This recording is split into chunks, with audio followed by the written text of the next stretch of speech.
धूल भरी उस दोपहर में जब बाकी बच्चे खेल रहे थे, वो छोटी सी लड़की नंगे पांव स्कूल की ओर भागी जा रही थी। कंधे पर फटा हुआ बैग, उसमें किताबें और आंखों में ऐसी चमक जैसे किसी ने उसमें रोशनी भर दी हो। उसका नाम था नयन तारा। सूरजपुर नाम था उसके गांव का, पर नाम के उलट यहाँ सूरज ढलते ही चारों ओर अंधेरा ही अंधेरा हो जाता था। बिजली कभी आई ही नहीं थी। लैंप की कमजोर रोशनी में बच्चे किताबों से लड़ते, औरतें अंधेरे में खाना बनाती और बूढ़े बिना रोशनी के बस समय को काटते रहते। नयन तारा भी उसी अंधेरे का हिस्सा थी, पर उसमें एक फर्क था। वो सवाल पूछती थी, दादी अंधेरा कब जाएगा? मास्टर जी, क्या मैं बड़ी होकर रोशनी ला सकती हूँ?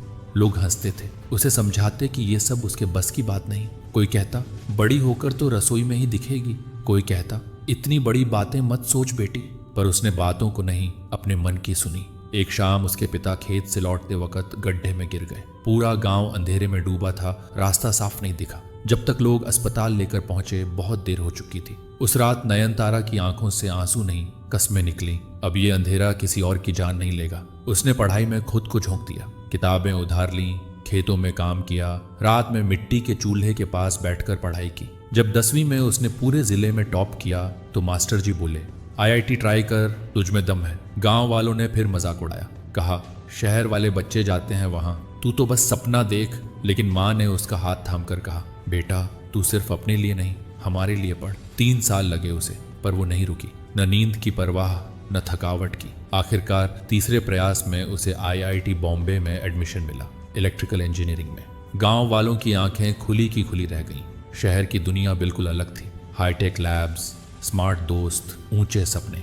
लेकिन जब दोस्त अमेरिका जाने की बातें करते, नयन तारा बस अपने गांव की गलियों को याद करती। वो लैंप की पीली रोशनी, वो खामोशी और वो गड्ढा जिसमें उसके पिता गिर गए थे। एक दिन वो अपने प्रोफेसर से बोली, सर मैं अपने गांव को रोशनी देना चाहती हूँ। कई लोग हंसे, बोले ये सोचना वक्त की बर्बादी है। लेकिन प्रोफेसर खन्ना ने उसका सपना सुना। बोले, हम साथ मिलकर ऐसा सोलर सिस्टम बनाएंगे जो गांवों का चेहरा बदल देगा। डिग्री पूरी करते ही नयन तारा शहर की चमक दमक को छोड़ सीधा गांव लौटी।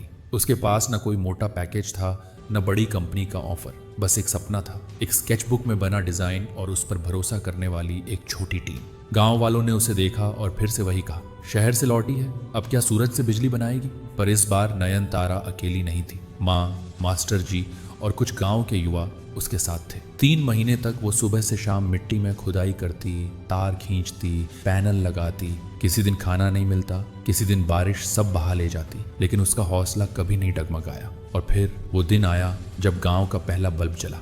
बूढ़ी अम्मा की आंखों में आंसू थे। उन्होंने कांपते हाथों से कहा, बेटी आज ऐसा लग रहा है जैसे तेरे बाबूजी लौट आए हैं। उस एक बल्ब ने सिर्फ अंधेरे को नहीं हटाया, विश्वास को जन्म दिया। मीडिया ने उसकी कहानी छापी, NGOs ने फंडिंग ऑफर की, सरकार ने बुलाया। लेकिन नयन तारा ने हर बार यही कहा, मुझे नौकरी नहीं चाहिए, मुझे साथ दो, मैं 100 गांवों को और रोशन करना चाहती हूँ। धीरे धीरे उसके बनाए सोलर सिस्टम 100 से ज्यादा गांवों में लगने लगे। अब वहां के बच्चे बिजली में पढ़ते थे, औरतें मशीनों से सिलाई करती थीं, स्कूलों में पंखे चलते थे और अस्पतालों में रात की ड्यूटी हो पाती थी। लोग पूछते, नयन तारा तूने ये कैसे किया? वो मुस्कुराकर कहती, जब सपनों का वजन सिर्फ अपने लिए नहीं सबके लिए हो तो पहाड़ भी रास्ता दे देता है। एक दिन सूरजपुर में बिजली विभाग का फोन आया, मैडम क्या अब हम आपके गांव में ग्रिड कनेक्शन दे सकते हैं? वो मुस्कुराई और बोली, अब नहीं, अब मेरे गांव को किसी तार की जरूरत नहीं, हमने अपना सूरज खुद बना लिया है। उस दिन सूरजपुर ने जाना कि नाम का सूरज नहीं,